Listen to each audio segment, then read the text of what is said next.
Hi, I'm Reverend Sally Robbins. I'm the Senior Minister and Spiritual Leader here at New Vision Center for Spiritual Living. Hi, my name's Ron Trunnell, and my spiritual home is New Vision Center for Spiritual Living. My name is Jeff Hargis, and my spiritual home is New Vision Center for Spiritual Living.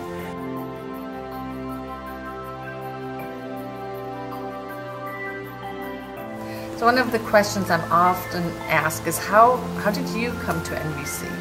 How did you find NVC? And what happened for me is I listened to the radio and I heard our former minister, Reverend Michelle, on the radio. Was in a very sad place in my life. I had lost the connection to myself. I had on the outside, it looked like a perfect life. I had the big house on the hill and 3 beautiful daughters. Everybody wore the right clothes. All of that was all in place, and I felt so empty inside. And that's when I heard this voice on the radio who said, New Vision Center, where we look at our stuff differently. And I was ready for that. So that's what brought me to NVC. Many of us have heard the phrase that for any problem, there's a spiritual solution. I heard that and for many years didn't necessarily understand what that all meant. Today what I know is that anytime I'm confronted with any feeling of lack, fear, feelings of being unlovable, I know that there's a spiritual principle, a spiritual law that contradicts each of those things and says that the truth of the matter is that I am lovable, that I am enough, that I am God in physical manifestation, that all that I desire already resides within me. So part of my spiritual practice on a daily basis is to align myself with those truths, so that when I find myself in fear, doubt, I don't have so far to travel in here back to the truth. Because I've done that work on a daily basis, and I know what the truth is. All I have to do is take the time, pause, go within, and align myself with it. You may have heard of the law of attraction. Well, what we teach is that the law of attraction happens in 4 separate instances. We attract that which we love, we attract that which we hate, we attract that which we steadily contemplate, and we attract that which we fear. So when we are in those 4 different realms of thinking, we are attracting whether we know it or not. I'm frequently asked exactly what is it that we believe. I think one of the best ways for me to describe that is that we believe in a God or spirit or universal truth or universal presence, whatever you want to call it. We believe that there exists this thing that is all a part of us.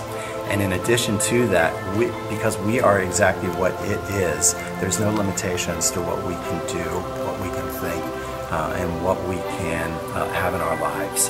What I know is that without these spiritual principles, I would be destined to relive the situations, the drama, and the addiction of my past, because that is what I knew. So when I found myself at that darkest point, we often call it hitting bottom, where I knew that that suffering had to end and I simply didn't know how to do it, what I found is that that was really my launching off point.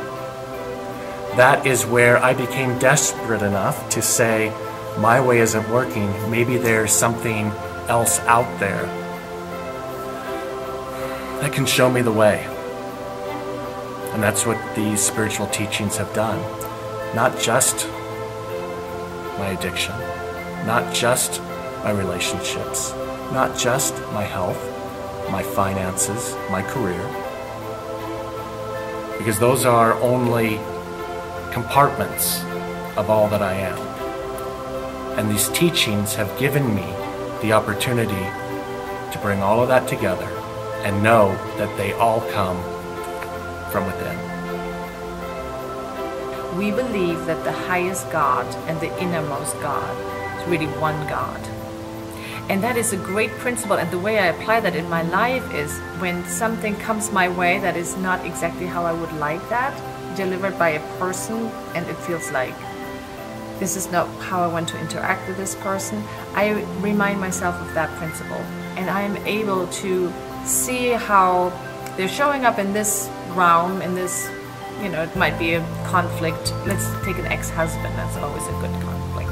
And so he might show up as an ex-husband, but I remind myself that he too is God made manifest, just as I am. Our thoughts are extremely powerful and creative, and in reality we are constantly in prayer because our thoughts are constantly going. The law of circulation is one law that is very misunderstood, because sometimes people think that churches especially are apt to get something, to get people to give to them for some reason.